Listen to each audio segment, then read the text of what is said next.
This kid's fire.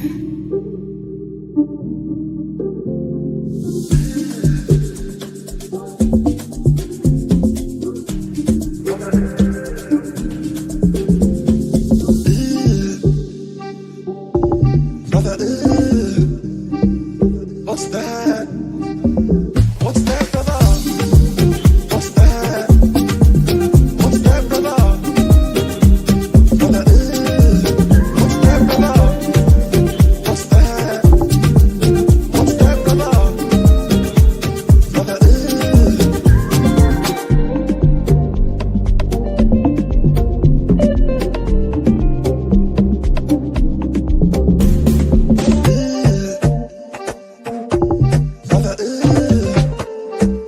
what's that? What's that, brother? What's that? What's that, brother?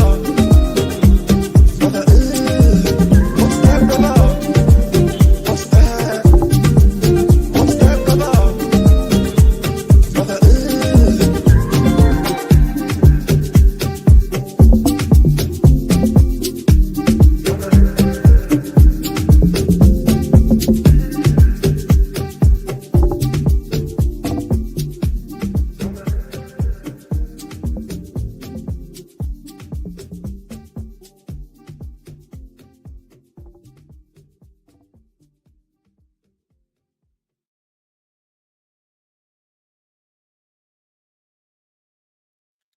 Yes, guys. Welcome back to another episode of L Bins.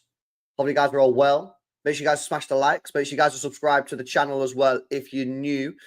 We're actually repping merch, guys. Look at this L Bins merch, mate. You know what I mean? Woo! We are live coming at you 2025 with the merch.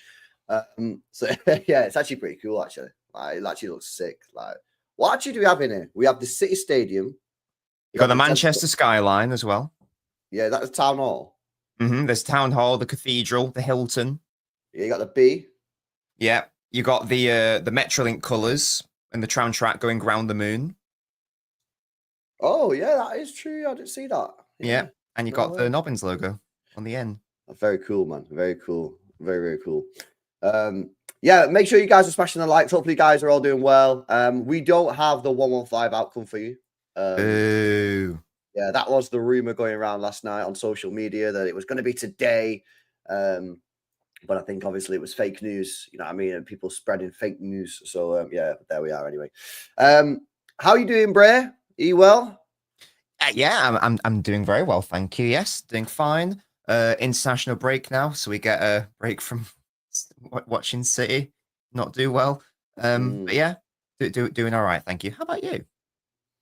I'm chilling, man. I'm chilling. Yeah, when it comes to City, I'm sort of like, I'm sort of just like kind of chill with it in a sense that like I'm expecting what I'm seeing, you know, like I predicted a 2-2 on Saturday, and that's what we got. I don't think it was a result which was like a proper shit result. We spoke about it last night actually on the panel show. I think it was a result which was. It sets us up now for just doing what we need to do. You know what I mean? Like that was one of the tougher games we've got. You know, and we've got to put a run together now. For me, I'm looking at our next 4 games: Leicester, United, Everton, and I think it's Palace. Maybe. I think you've got to win at least 3 of them. I think you've got to win at least 3 of them. But it's a point which obviously we needed to win the game, right? I'm not sitting there saying, "Oh, it's a great point." Or anything. Obviously, that was the aim to win the game. But it's a point that. It gets us another point. I think we need to win 6 more games now for the rest of the season. And I think it sets us up to do that. You know, I think, you know, you got to respect Brighton are a good side. And you know, we're not an amazing side. So, you know, that's the truth. And we've just got to see what happens, mate. But Champions League is at risk. The pressure is definitely on for this Champions League spot now. But you got to take it one game at a time now for me. You know, you look at Leicester next game first. We got to be winning that. There has to be we can't be dropping points against Leicester at home, man. And actually, yeah, sound a bit mad, right? But if we can, you need to be scoring some goals as well because this could come down to goal difference. It really, really could. And at the moment, Chelsea have actually better goal difference than us by one. I'm just going to change the battery. What are you saying? Yeah, no worries. Yes. I don't know the exact fixtures of every team around us, but I did have a quick look at Forest's. Their run is significantly harder than ours. I believe Chelsea's likewise. Haven't looked at Newcastle's yet. But that is the stage we're at. We have a relatively favourable run in. Was there 9 or 10 games left, something like that? Not saying it's easy because we still have to play. We still have to go away to Fulham. We still have to host Bournemouth in the league. But the worst is certainly behind us in terms of fixtures. I think relative to the people around us, we've got a favourable run in, as I say. And now is the time to just, 5th place is confirmed. It's Champions League football. That's like 100% a thing. Yep. It's now just, we know the issues at the club. Like we know that the squad building's not been good enough, blah, blah, blah, blah, blah. There's not really much that we can do outside of all that needs to happen is just finish top 5. That is all that matters right now. It doesn't matter if it's 5th, 4th, 3rd, 2nd. Obviously, you want to finish higher if you can, but we just need to get there, just get over the line now. And if it comes down to, we just squeeze and get 5th place on the last day of the season, then that's all that really matters. Like this league season has been a write-off for a while. We just need to hopefully do the bare minimum and qualify for the Champions League, and then go again next season with new signings, reduce the age of the squad again, and go again. To be honest, it's sad that it's come to that. It's been the case for a number of weeks and months now, where we've realised that has been the case. To be honest, it happened. It happened when Roger got injured. To be fair, that's when the season basically ended in terms of the league. So yeah, I think it's just about trying to look into the, what can we build upon that we've seen over the past few games. That there were some, I know it weren't the results that we wanted, but there were some positives from the Forest game. There were some positives from the Brighton game. There have been some positives this season that we can maybe take into next season. It's not about resetting totally. As I say, there are some good things to take. So it's just about that and building on them. Because isn't there some mental stat now that we've conceded? Was it 40 league goals, which Pep's never done before in the league, something like that? Yes, the attack hasn't been good enough all season in terms of winning the title, but I think that only Liverpool have scored more goals than us. So obviously that does need to improve, but ultimately the main focus, and we saw it against Brighton, again, the main focus will be we need to shore up defensively. We need to be better there. And hopefully that will come with, another midfield signing, for example, maybe another defender in the summer as well. Yeah. We conceded 40 goals, which is the most goals conceded in the top 6. And even if you go down to 8th place Fulham, they've conceded less goals than us. Bournemouth, it's like mid-table, probably, isn't it? Yeah, Bournemouth have conceded less than us. Palace have conceded less than us. United have conceded the same as us. Everton have conceded less than us. So our defense has been the problem. Like you say, our attack, whilst yes, it's not been at the standards that maybe we would have expected and that we're used to, and that does need to improve. Only Liverpool have scored more goals than us. The problem is Liverpool have scored a lot more goals than us. They've scored enough to win the title. We've scored enough to finish second. If the defense, exactly. No, I agree. I think if our defense was at the level that it should be at, we probably would have finished second, right? Because although our attack's not been fully firing, it's still been at a level that's like can get you second place, right? And it is that defense that needs sorting out. And look, there is a lot of work. Speaking about this last night about Viana coming in, Viana's got a tough job, man, because there's a lot of big decisions need to be made. Like, what right back are we going for? Are we getting one right back? Are we getting two right backs? Are we getting a left back? Or are we going to continue with Gvardiol at left back? Are we getting a centre back? And if we are, what type of centre back are we getting? Are we going to get another young centre back, up and coming centre back? Are we bringing Juma Bar in? Are we going to go and get an average sort of experienced centre back just to sort of steady the age? Because obviously you've got a couple of young players. Are you going to go out there and try and get a world class centre back, or a very, very, very good centre back? There's a lot of questions. The goalkeeper, we've spoke about that so many times. What are you going to do there? Who are you going to go for? Big decision. You get that wrong, you ain't winning the league next year. You know what I mean? You can't win it. You can't win the league if you don't have a good goalkeeper. We all know that. We've seen it with Claudio Bravo. You need to get that right. That's a huge decision. You're looking to the midfield. what they're going to do there. You know, I think they should try and full send Bruno Guimaraes from Newcastle. I know some people think he's too old. I don't. I think 28 is a brilliant age to sign a player. He's going into his peak right now, Premier League proven, and he looks absolutely ready to walk straight into Manchester City's midfield. Creative player. Huge decision. Who are you going to get? Can you convince Wirtz? So there's a lot of work to be done. And you've got to get the majority of them right, especially some of the key ones like the goalkeeper and for me the creator. But if you do get them right, you know, and I think that, you know, based off of the January transfer window, I do have some faith in Viana. You know, I mean, I have some faith in the guy. I think that next year we can go and win. I'm not going into next season thinking this is going to be a transition year. I'm going into next season to win it, mate. Do you know what I mean? I'm not spending 200 million quid in January, going and spending another 250, 300 million in the summer and then go, oh, yeah, but we're not winning the league. No.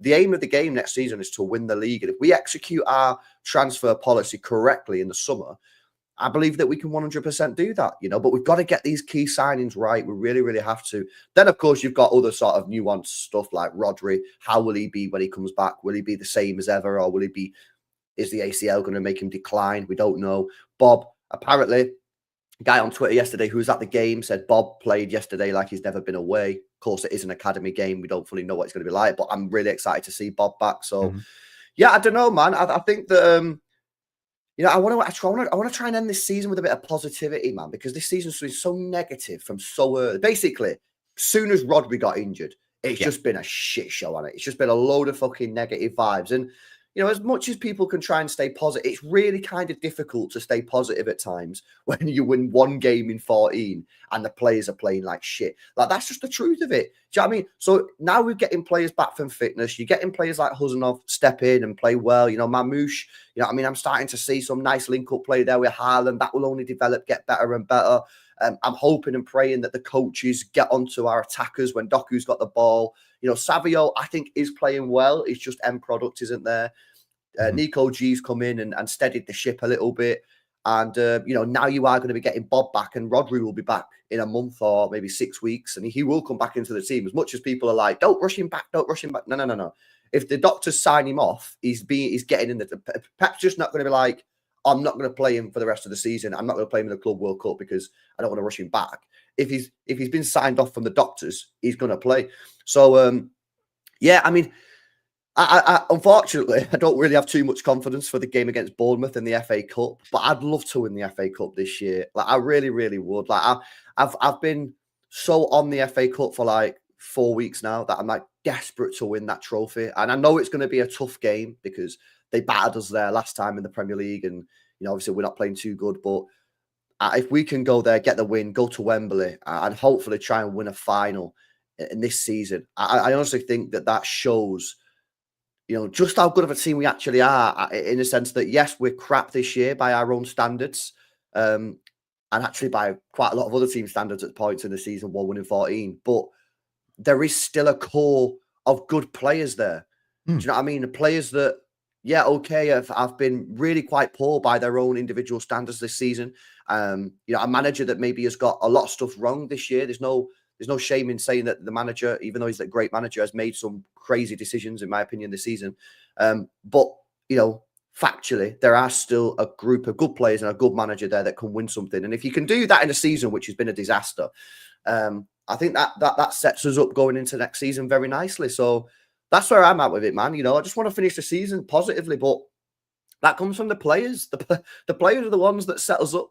They're the ones, you know, when we do the streams, when you talk with your mates in the pub, when you go to work and you're talking with your mates in work about City, you talk about what happened on the pitch. It's up to the players, it's up to the manager to set the narrative. Yeah. Narrative negative 2-3 months ago. Why? Because they won 1 in 14. Treble year, narrative positive because they did the treble. That's how it works. You know what I mean? So, yeah, I just hope that the players can get to the top 5, get Champions League, and then just give this FA Cup a good go, because I think that would be great if we can win the FA Cup, mate. Yeah, definitely. Look, there have been some good performances this season. I think for me, my 2 favourite performances were the Newcastle game. I thought that was our best performance, to be honest, and the Chelsea game as well. I know that those 2 sides sort of played into our hands a little bit, but there's definitely a blueprint there, and there is definitely something to build upon. It's not about throwing the baby out with the bathwater. You don't need to, full change everything. There are some positive elements there. We've seen, especially in that Newcastle game in particular, like the age profile of some of those attacking players in particular. If memory serves, I think our front five that day was, Gvardiol, Foden, Hall, and was it Marmouche and Savio? I think it was. I can't recall exactly. It was full of energy. It looked good. It looked sharp. It looked on it. There are some positives to be had. We haven't had the balance this season, and I think that we won't ever find the balance this season because we aren't the team that we once were. Again, we saw like that the dichotomy of that Forest to Brighton game against Forest looked pretty good defensively. I know we conceded a goal. Overall, that was one of our best defensive performances of the season. Maybe we didn't attack that well. Context of Forest being good defensively. Brighton game, it's the exact opposite. We attacked quite well. That was nice. Should have scored some more goals, but we conceded like 6 big chances, something like that. So it's back to what we were doing earlier in the season when we were conceding chance after chance. So we haven't quite got the balance yet of being good in a game, both defensively and going forwards. Again, for me, I can only really think of 2, Newcastle and Chelsea. But yeah, there's a chance that we can win the FA Cup. I think if we beat Bournemouth, I think we win the whole thing because that's going to be away Villa, against no? Bournemouth. Villa's a problem, though. It is, but I think Villa at a neutral ground is easier than Bournemouth away. I would argue. So I do think that if we beat Bournemouth, then that would be the hardest task. They got Villa in the cup.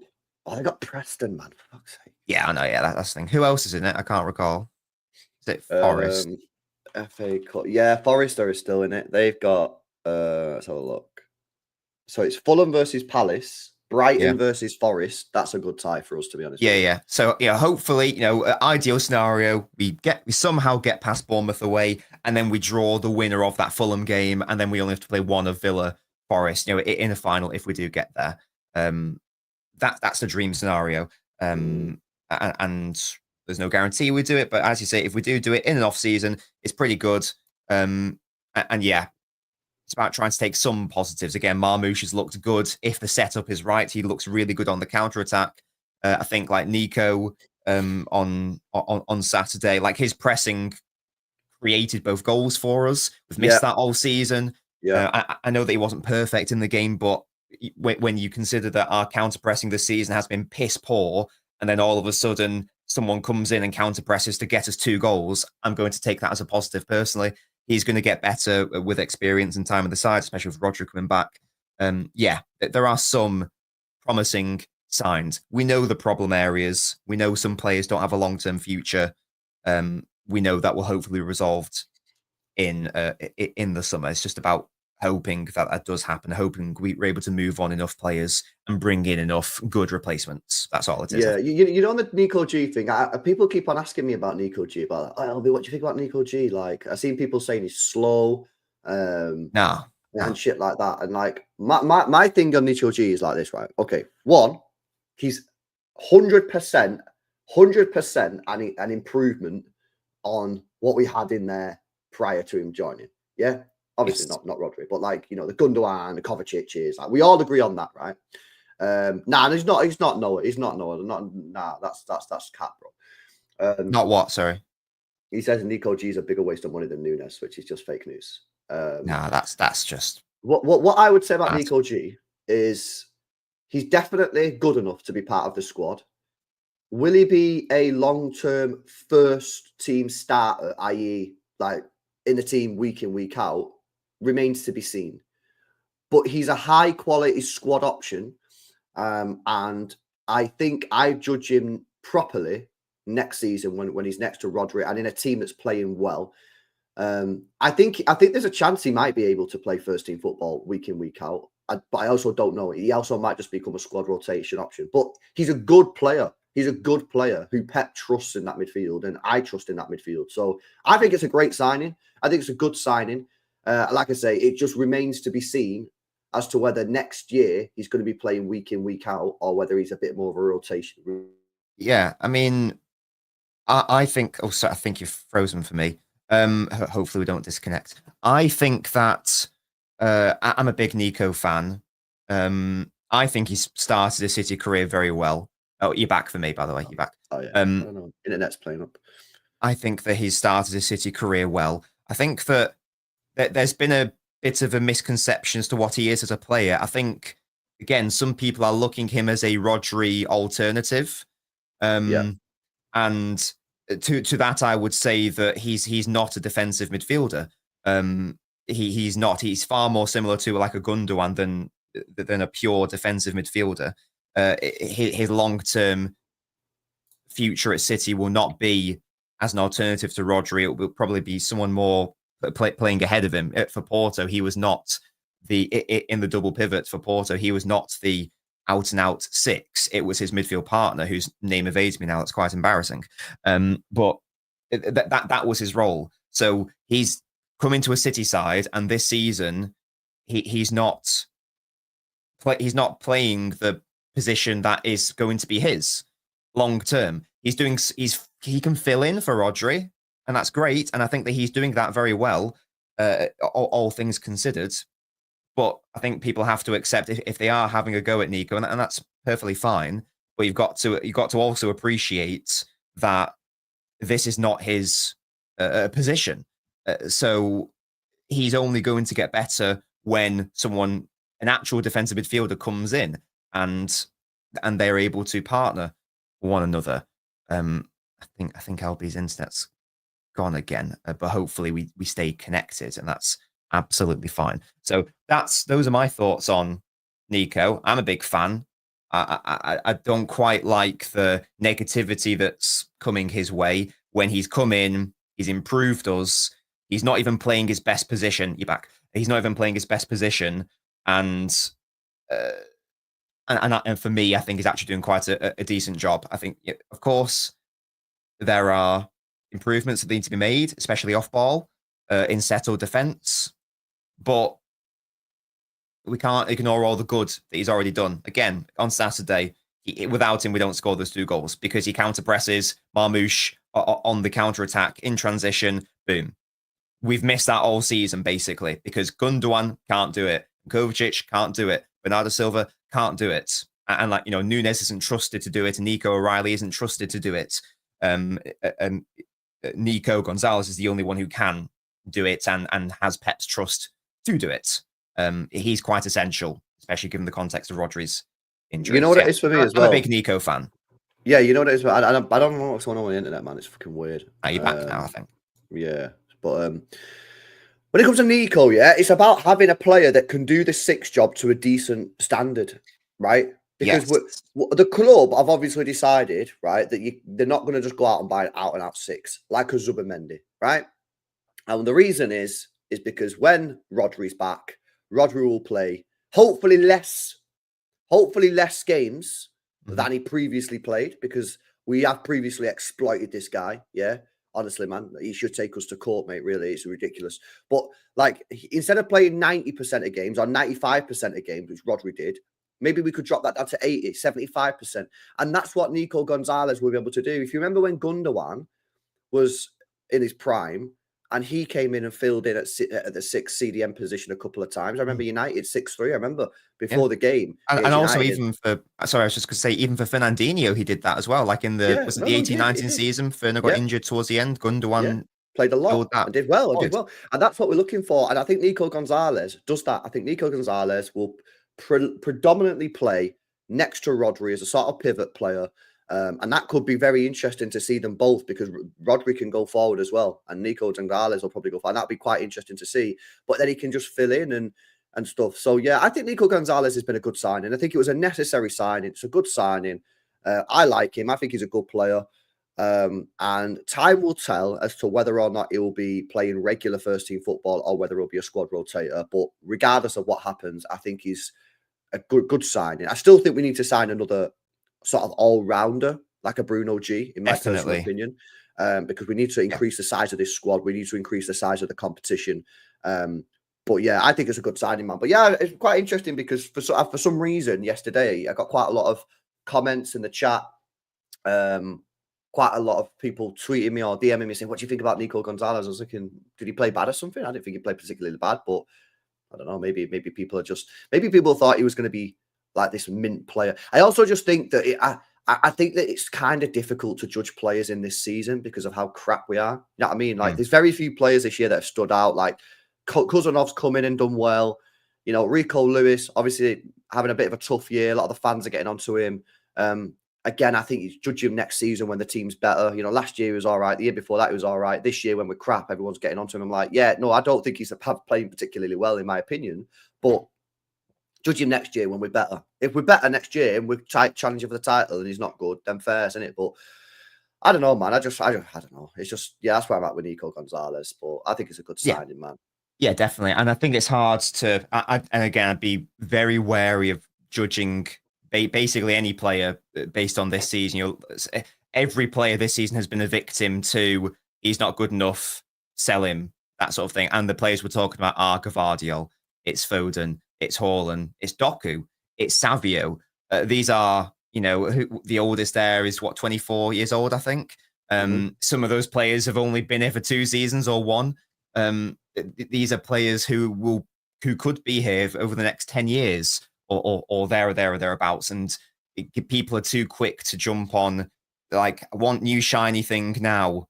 It's not working out immediately, therefore it's not good enough. And that's not the correct attitude for me, in my view, based on this season, because there's so many factors at play that means that it's been, in my view, impossible for anyone to be consistently great this season. For me, I think we've touched on this before. For me, our best player this season has been Gvardiol. But even he had a period for a couple months where every other game he was making an error that led to a goal. He was making balls or errors, yeah. Yeah, and for me, and that's our best player this season. And that's the standard that we're talking about. Our best player was, as you say, making bozo errors every other game, something like that. This is the sort of season that we are in. So it's very hard to try to properly judge everyone this season based on the fundamental systemic issues that have plagued us this year. I think it'd be more fair to do that next season, and also and in previous seasons, of course, but also next season. I think if we've still got the same issues and we sign another midfield and Rodri's back, then we can be like, right, there's something more fundamental at play here. That's what I'm saying. When people are asking me about the manager, I'm like, yo, this season, these players are not at the level that we need them to be. And whilst, yes, the manager's definitely made mistakes again for the 500th time, people always act like I don't criticize the manager, which is wild. I do. They just want me to say Pep out, which I'm not going to say.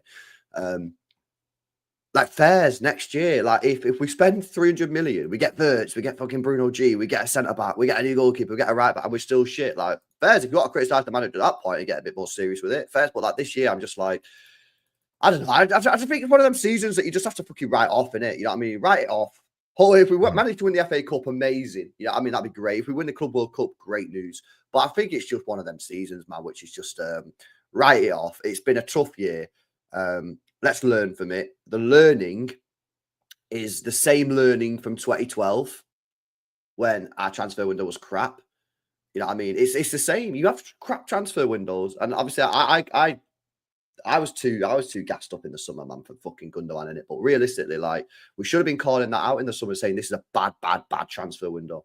Do you know what I mean? But it's kind of difficult to do that when you've just won 4 titles in a row. You know, you don't want to be negative in that. But that's why the season's gone the way it has, because our transfer window was crap. It was. Do you know what I mean? And again, I'm not saying that I knew it at the time. Adam, who's always comments it in the chat, yeah, I thought we was fine. The guy in the chat who goes, why does LB always act like he knew that the transfer window was crap? What? I never said that. You know what I mean? People again just make things up. You know what I mean? I thought our transfer window was just like, I didn't think it was great, but I thought it was just like, yeah, we'll probably win the league again still. Quickly realized that it was crazy. This is the problem though, isn't it? Because what happens is, yeah, when you win 4 titles in a row and you won a treble the year before, and then then people start saying, it was a crap transfer window. You are going to get called toxic. Now, you shouldn't really get called toxic, to be honest with you, because you should be able to have your opinion, right? You should be able to have your opinion. And saying that we had a crap transfer window when we signed Savio, who's 20 years old, and a 33-year-old, 34-year-old Ilkay Gundogan is quite reasonable, really. But you know what it's like. You know what it's like supporting football club. You say anything negative at times, and people will call you toxic. And I didn't say it was a negative window. I just thought it was standard. But it was in hindsight, it was a really bad window. And yeah, people who called it out at the time were right. You know what I mean? And a lot of these fans got cooked. Do you know what I mean? But they were correct. They were correct at the time, you know. But anyway, it's about the learning. It's about learning. You know, it's about learning from it. It's about the club learning. It's about the club making sure that they don't keep players past the sell-by date, which in the past they have actually been quite good at. But now you're looking at maybe 3, 4, maybe even 5 players who have probably been kept too long. A couple of them have probably been kept more than a season too long, if we're being honest with you. And it's about learning from that. And this is the thing that I always say about the club, innit? I always think that personally, I back this club and back the board because that doesn't mean they won't make mistakes. They've obviously made mistakes, but I think that they're not idiots, man. And that's why I always had faith in January. I always had faith in January that they'd sign 3 players minimum and spend money, because for them not to do that would have meant that they don't recognize how crap we were and how bad the situation is. Yeah. And they did. They knew what it was. Yeah. They realized they made a mistake and they went out and did pretty much. You can't really. I mean, they spent 175 million quid. They signed 4 players to come into the senior team and 1 player in Juma Bar that they then loaned out. You know, there's not many teams that have spent more than 175 million and signed 4 or 5 players in January window. There might have been, I think Chelsea did it maybe once. I think they signed maybe 6 or something, but that's about as good as you're going to get. Listen, would I have liked them to have signed 6, 7, 8, 9 players in January? Yeah, obviously. But, you know, you've got to have a little bit of realism in there. It's not always going to happen. But the summer, there can be no messing about. Yeah, the club have to be aggressive, negotiate by all means, but realise that we're on the back foot here. Yeah, we're on the back foot. The club, everybody knows in Europe that we're going to be knocking on the door. Do you know what I mean? And they're going to try and exploit us. And that's what happens. Do you know what I mean? That's the world that we live in. You know, teams are not going to do, people don't do nice things for you. Yeah, they're going to try and exploit you. And that's what's going to happen in the summer. When we knock on the door of clubs and say, we're interested in that, we know we don't have a right back at the football club. Yeah, we have Rico Lewis, but obviously he's not going to be a long-term first choice. He's not a right back. So when we knock on the door, unless we go for Aina, who's a free transfer, you know, which we might do. When we knock on the door for Cambiasso, yeah, when we knock on the door for Frimpong, when we knock on the door for another right back, the club's going to go, you don't have a right back. Yeah. And then, and then they're going to charge us more money. It's the same when De Bruyne leaves, because I think De Bruyne will leave in the summer. When we knock on the door for Wirtz, don't think you're going to get a discount. Don't think you're going to get a discount. You're going to have to pay the money. You know, the areas that we might be okay is centre back, because whilst we do need a centre back, we have quite a few centre backs at the football club. Yeah. Goalkeeper Chevalier is around 40 million. If you go Costa, he's got a release clause. But yeah, man, that's where we're at, bro. But I am looking forward. Are you looking forward? I'll come to the super chats in a sec. But are you looking forward to the summer, the transfer window? Yeah. Well, partly because it means the season will be over, and we're just at that stage, I think, where we just need to we touch on it, almost like put it behind us, as sort of like a, you know, like if like a couple has an argument or whatever, you move past it and like you move on. It's like that sort of thing. Like this season, where like it's not been a good season. Our best performing player this season, we touched on it before, was having a period where they were letting in a goal every other game via an error. Those are the levels that we're at. So we just need to move past it. And I'm quite confident that if we get the summer right, then we should be able to compete for the title and probably win it as well. Again, no disrespect to Liverpool, Arsenal, etc. Liverpool are obviously going to win the title, and they've been a very good side this season. But I don't think that this is, an all-conquering Liverpool side who... I don't think there's this insurmountable gap between City and Liverpool, in terms of like next season. There obviously has been this season, but I don't think that we are, in terms of like our players coming back from injury, I don't think we're a million miles away from just getting a few signings right, getting some sales correct, and then we are back to that level. I think that there are a lot of holes in this squad, but I think they are of a similar shape and format, which means that if you bring in like one player and a couple of players back from injury, then all those holes get fixed, basically. I think that it was a great start in Jan, brought down the age profile of like the centre-backs. That was lovely. We can't rebuild the midfield with one midfielder. We will need to bring in another one because the whole midfield needs to be rebuilt. That's a thing. Are you thinking that we need to sign a creator, i.e., like a vert and an all rounder, or like are you like a Bruno G and a vert? Are you chill with that? Oh, I'd be more than chill with that. That'd be lovely. Obviously, Imagine our midfield going from what's our midfield right now? Obviously, no Rodri in there. So our midfield right now is Gonzalez, Kovacic, Gundogan, Bernardo. Bernardo probably is in there, KDB, and maybe Foden. Yeah, Nunes, if you want to count him. I'm not quite because he doesn't play there, so it's pointless. Fairs. So that's our midfield right now, right?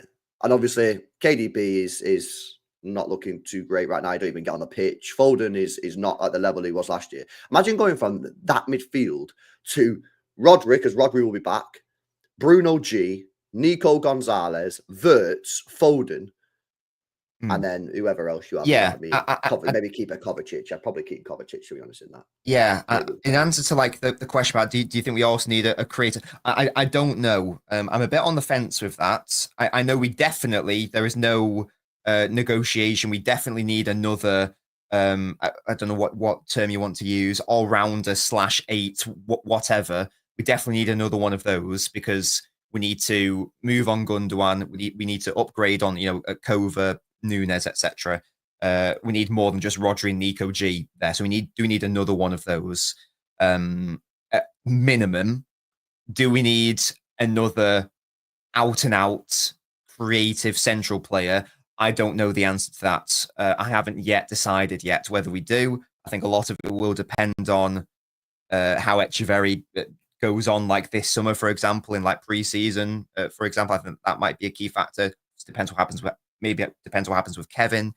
I don't know. I think a lot would depend on outgoings. There's a world where we might need to sign another wide player as well. Like if Grealish goes and Bernardo goes, all of a sudden you've lost two wide options. You've lost a lot of seniority there. All of a sudden your true wide options. If we're saying Marmoush isn't going to play out wide, then all of a sudden I think he will. I think Marmoush. If he does, then if he does, that would make sense. I think depending on the setup. If not, it's Bob, Doku, Savio, who I like as players, but they're young.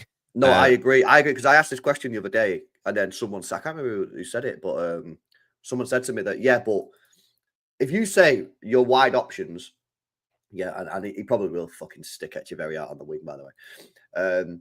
If you say your wide options are Bob, Savio, Doku, for me that's a red flag. Yeah, because none of them are at the level right now that we know can perform consistently. Yeah. Bob looks mint. Really like the look of Bob, but he's played 900 minutes. Yeah.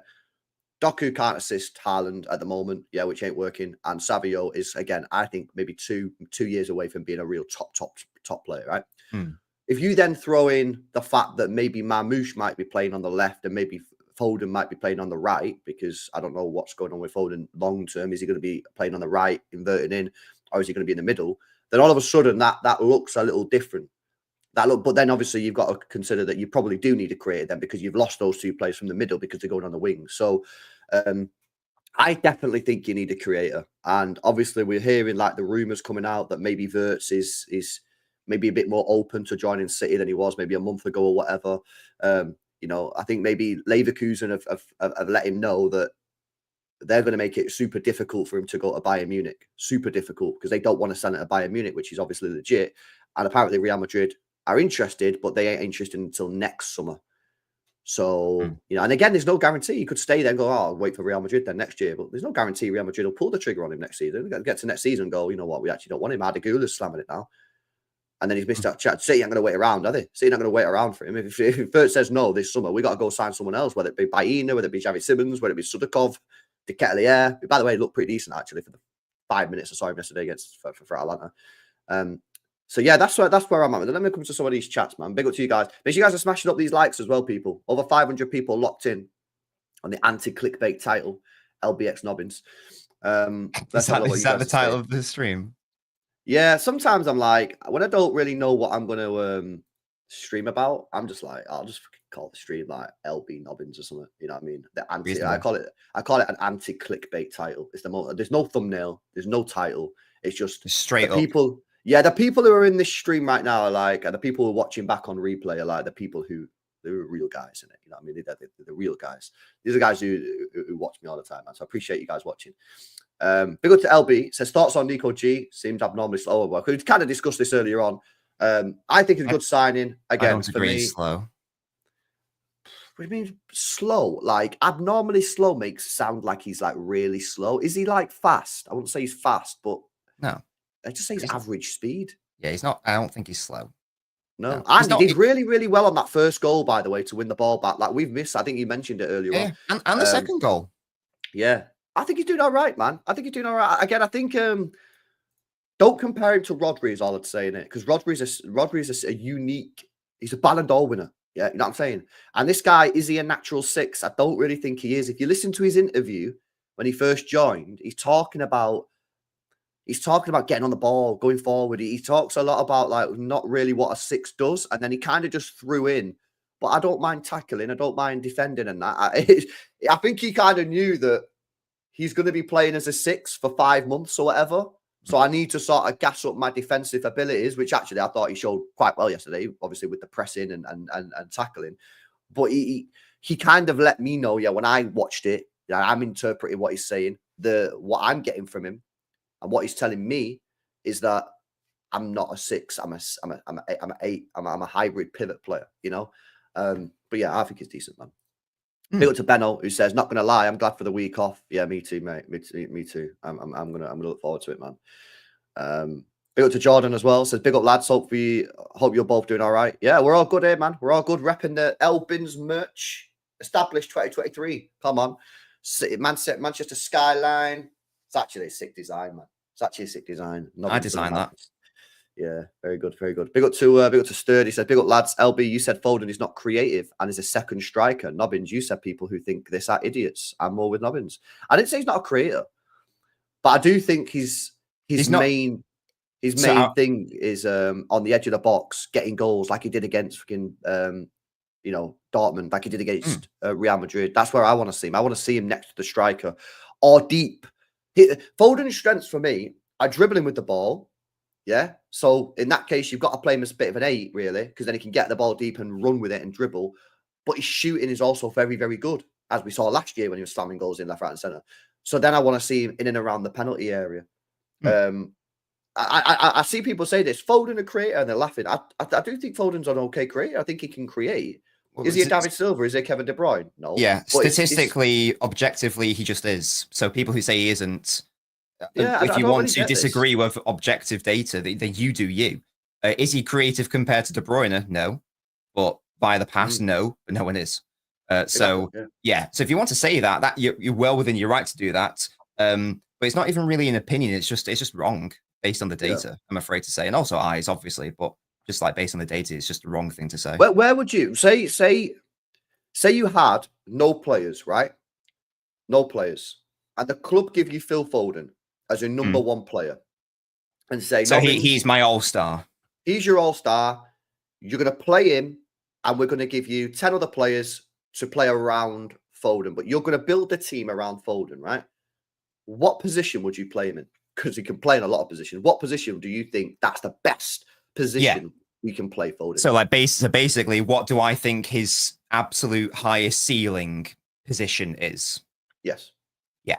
I think that his absolute highest ceiling position is it depends on the setup, but basically left of center. So technically that would be the left 8/10. It's not really a set position in Pep's setup, but that's what I would do. And can I ask you a question on that then? So yes, I know obviously that there's more to it than just shooting, but a lot of his big moments in terms of goals have come from that right hand side. He scored obviously from the left as well. Yes.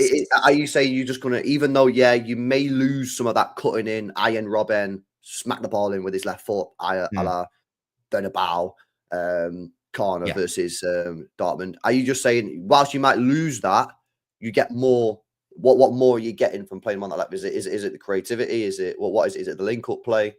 That's it for me. I do take the point that he obviously becomes less of an outside the box threat if you play him on the left rather than the right. That's not to say that you've got to stick him on the left. He can obviously move more over to the right and be that goal threat there. But I do think that I think the best example for me was, I think it was against United last season, where he actually scored a goal, in fairness, from that position.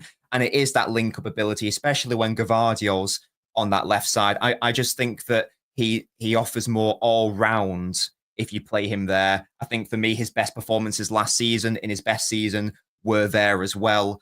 I accept there is an angle bias, like he's not good at shooting with his right foot, but I think that he's a better passer and just a better all-rounder when it's in that left.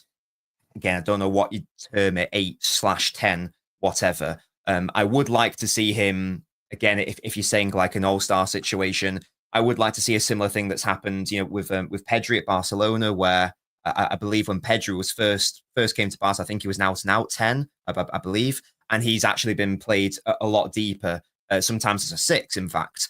I'm not saying that Foden should go to a 6, but I'm saying that I think his ceiling in terms of his skill set is a little bit deeper, maybe, not as an out-and-out 10, but in the same way that David Silva wasn't always an out-and-out 10. He would also often drop deep and help with build-up play. And we've seen Foden do that a lot. Best example of build-up was last season against Everton away. We're 1-0 down, and he was able to do that and won us the game ultimately. So that's where I would view that. The good thing is that he can play in a number of positions if the setup is correct. Left, we've seen it, and we've won titles doing it. Left wing, right wing, striker, false 9, second striker, attacking midfielder, 8-10, slightly deeper. That's sort of like the benefits, is that it's interesting to have this conversation, but it doesn't have to be a case of what is the absolute best position, because we've seen that we've won trophies where he's played in multiple areas. Obviously, if you want to play to his best strengths, you play him in the centre. That's hopefully not in dispute. No. Yeah. No, that's interesting. What do you think? I think one of the problems he got with Foden is because he's so good, and he's so clever, he's so smart that there's an argument to play him in many different positions. Yes, you play and that's him, to his strength, because he's a very intelligent footballer, as you say. So if you can play in multiple positions with different responsibilities and roles, that's the definition of a high IQ player, I feel. Yeah, no, absolutely. But in terms of nailing down a position, well, I don't know. You know what I mean? I say that he's a second striker a lot because, of that threat that he's got from the edge of the box is just ridiculous. But then his dribbling ability, which we've seen from deep, and actually you're seeing this a lot in the academy. You saw it a lot more when he played in the academy. He used to get the ball deep and run with it. He's a very, very strong ball carrier. Very, very strong ball carrier. But you don't get that, obviously, if you play him as a second striker or play him high up the pitch, naturally, because he's high up the pitch, he's not deep. I thought last year a lot when we've seen him play left wing, but then not really left wing, he sort of invert into the middle because Gavardio would be bombing on. Very smart position, and that's sort of like a bit similar to the position that you got him, off that left-hand side, high up the pitch, linking up with Gavardio. Very good. Obviously, he won Player of the Year, playing that position.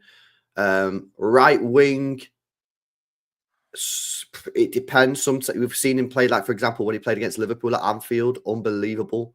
If you play him on, sorry to interrupt. If you play him on the right wing, that's fine, obviously, because we've won titles with him doing that. But you have to accept that he's not Savio. He's not going to be able to stand up his man 1v1 and take him on. He's not that sort of a dribbler out wide, is he? He's going to need probably like an overlapping right back as an example, so he can drift a bit more centrally. So it's not just position, it's also role and surrounding environment as well. And this is the same for any player, in all honesty. Sorry, I interrupted.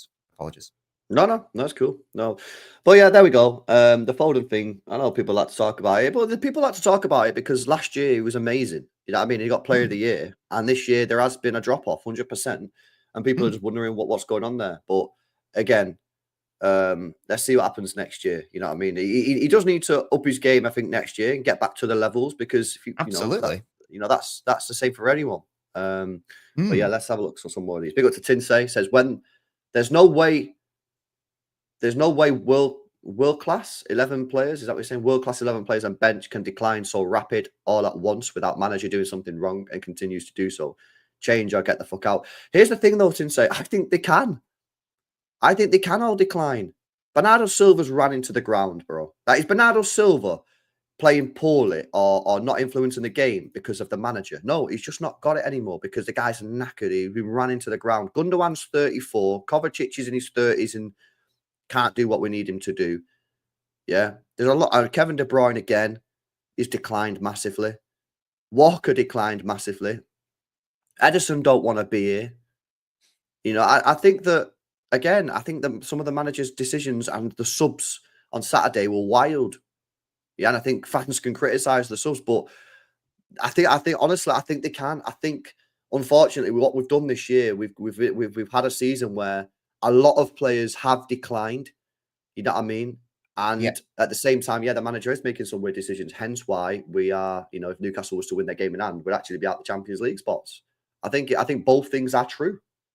Yeah, and again, I think this is for me. This is a too reductive a take, because there are so many moving parts and multifaceted problems at City this season that we can. Because in my view, yes, players have gotten 1 year older, and you know whatever. But in terms of a squad, in my view, this squad is actually better than it was last season. We've added Savio. And I'm talking about the start of the season. You know, we added Savio, which was we were missing like a right-sided threat last season. But we've lost Rodri, and we've also been decimated by injuries defensively. I actually think that the squad is more balanced this season than last. The difference is that Rodri was holding us together, and Foden was holding us together. And when De Bruyne came back, he was holding us together. So I actually think the balance was actually better last season. The main issues last season were we didn't have a right-sided outlet. We added that with Savio. The difference is last season, Rodri had a Ballon d'Or year. Foden had a Player of the Season year. This season, Rodri got injured. He was the glue. That's not been allowed to happen now. So I don't like that take that was just... De Bruyne also came back from his injury, didn't he, in like January and just absolutely started slamming it. And we're not really seeing that this year. So I don't really like that. That take that was just on the screen. I don't think I agree with that. No, I don't agree with that. No, it's not about thinking. Yeah, big up to Kat as well. Says, let's see what Tuchel does with Foden. Says, I don't think Foden should be starting. I don't think Foden deserves to start for England, like based on form. I wouldn't bother if I was Tuchel. You don't need to. You got Palmer, you got Bellingham. You don't need to do it based on his form this season. And also from a City fan's perspective, I just don't want to play for England. I'm past that point now. Can't be asked. I don't want any of our players to go. This season's pissed me off in terms of injuries. I just don't want any of them to play. The team, I'm just like past it now. I used to be, and this is sort of like a revelation I've had in like the past few months. Apologies if this isn't interesting. I was always an England over City sort of fan. I don't know why that was the case. Was you? No way, that's rare. I don't know why that was the case. It just was. Maybe it was because obviously when I was younger, City was shit and England were very good, and I liked watching England more than City. Maybe that's what it was. I don't know. That's just always what I was. I'm not that anymore. I've decided. I think it's because of social media, to be honest with you. I think that Twitter, in particular, has turned me against wanting to support England as much as City nowadays. To be honest, I think I've been turned by Twitter. So now I'm like, fuck it. I actually don't care. I don't want Foden to be picked for England squads anymore. I just want him to be rested. Fuck it. I'm bored now. Sorry, that was just a little aside. I don't know if that was interesting or not, but yeah, sorry about that. I know it was interesting because it's not often you hear. I mean, I know you've changed now, but like even back in the day, like I was. And that's a recent change as well. That's like after this Euros, I think. I'm just like, I'm sick of this. Again, I think it's Twitter. I think like the toxic nature of it's just like made me. Yeah, Twitter is so toxic, man. It's actually can't be arsed, man. Like it's fucking insane. Like, bro, I'll put like a tweet out on Twitter, like completely like just fine tweet. Think we should sign a winger in the summer. You fucking idiot, this prick. And it's just like that was me on my burners. I'm like, how do people get that stressed about it, bro? It's like Honestly, you tweet something completely reasonable. It's not like you're slagging anyone off. You just say, I think we should sign a world-class winger in the summer. You prick, this fucking shit knob. And I'm just like, what is going on here? Why are the people going sick over someone saying we should sign a winger? Do you know what I mean? It's crazy, man. Oh, I don't think Ortega's good enough to be number one. He's good enough to be number two, but not number one. We need to sign a new goalkeeper in the summer. This guy's a prick. It's just like, it's funny, man. I laugh at this shit, man. I think it's hilarious, man. I like how you can tweet something that's completely just like legit and fine, not slagging anybody off, and then people just lose it. I'm like, what is going on in their life where they lose it that much? Yeah, it's insane. It's crazy. Carry Social media is crazy. You can't take social media seriously, man. Like, you can't, like, and obviously I've been doing this like 5 years, man. So like, I'm quite used to it, man. And I almost laugh at this shit now.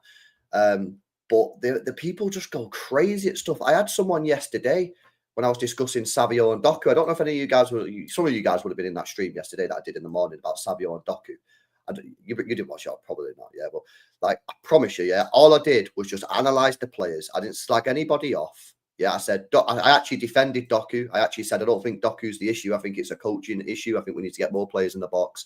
And I said, Savio, sometimes I do, Karl, Savio, good player. I think maybe 2 years' time, he's going to be a really good player. But for the here and now, he's probably not at that world-class level, yeah.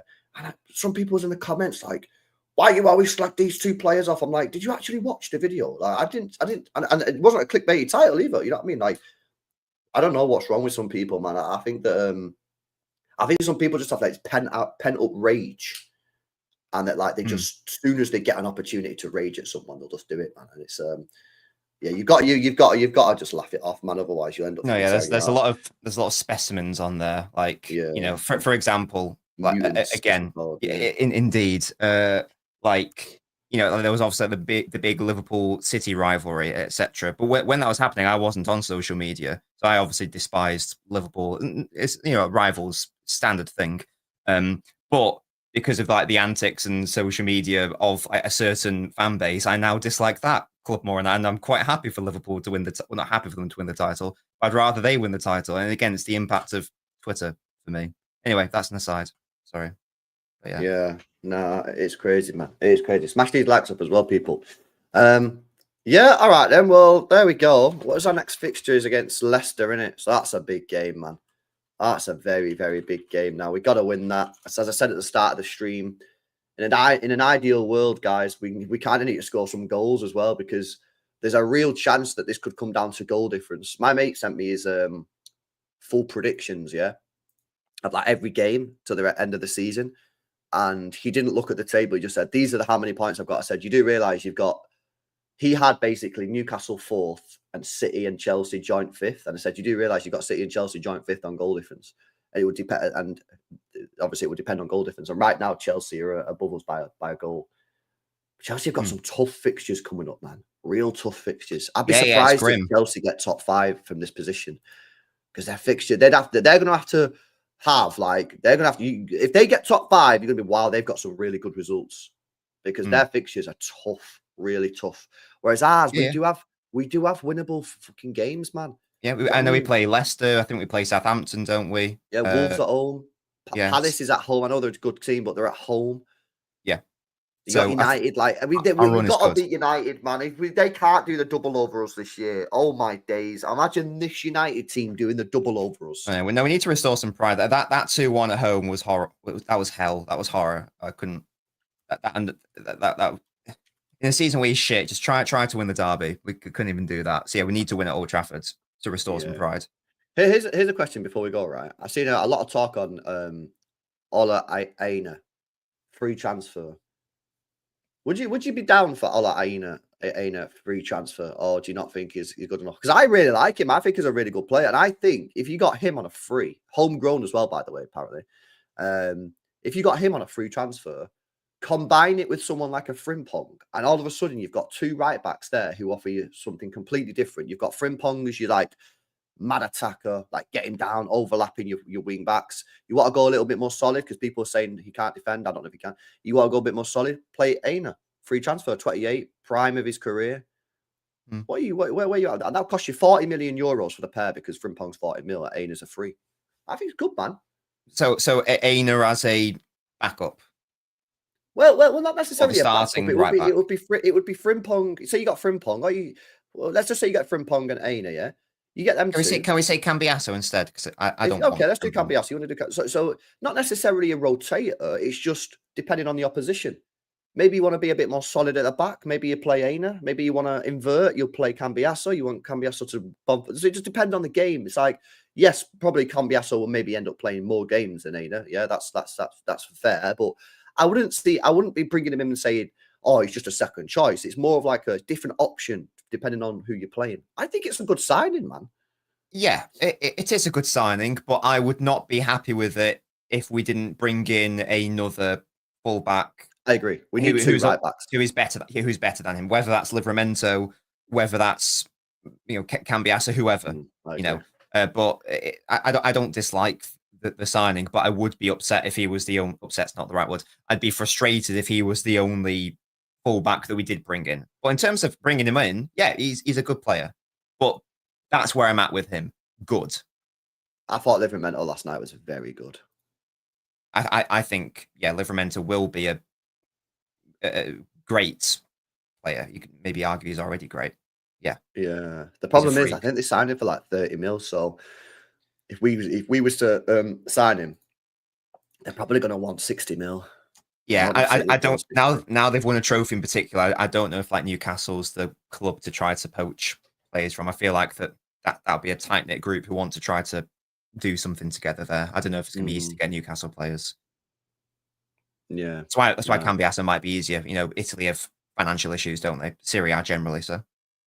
Oh, Joshua saying Cambiasso suffered an injury last night. Reports saying it might be a long-term ankle injury. He'll fit in great with our defenders then, won't he? I've not heard that. He's injured. Damn, that's not good. All right, then. Big up to you guys. Oh, sorry, big up to Kat. Says, not everyone online is older than 12. Small minds, says Kat. Big up, bro. Big up to you, man. He's not wrong. Smash these likes. Make sure you guys subscribe to the channel. Subscribe to Nobbins as well. You got anything coming up this week, Bray? Yes. Back to content now. Apologies that I took last week off due to a number of reasons. But yeah, so this international break, I do want to finalize the Echeverry video. And I keep saying this. Thankfully, he's not even made the bench yet. So it's not like people are missing out. He hasn't even made the bench yet, has he, Echeverry? Hoping to get that out over the international break. And yeah, streams will return and whatnot. There best not be any slander in that video. It's not slander. It's in the same with the Kusanov video was not slander. It was reasonable concerns and critique. That there will be that. There's a reason why he's not even featured on the bench yet. That's all I'm going to say. And the Hayes as well. That's all I'm going to say. There's a reason he's not even featured on the bench yet. That's not slander, but that reason exists. And I think I know why. Okay. Interesting. Okay, well, we'll wait for that video. Guys, make sure you smash the like, subscribe. I'm going over to Saeed now if you want to come over there. Yeah, I think Roms is going to be getting cooked, so feel free to join on that one. But yeah, I'll go live again later on tonight. Maybe we'll do something, and I am doing a corner show. I was meant to do it last week, but I ended up going out 3 nights in a row. Hence why I'm still knackered. But yeah, there's nothing on the 115, guys. There's nothing on 115. There's no news. Yeah, obviously make sure you hit the notification bell on when you subscribe to the channel. If you hit the notification bell, you'll get notified when I go live. So yeah, there we go. But anyway, yeah, big up to you guys. Big up to Nobbins as always, and we'll catch you in the next one. See you later.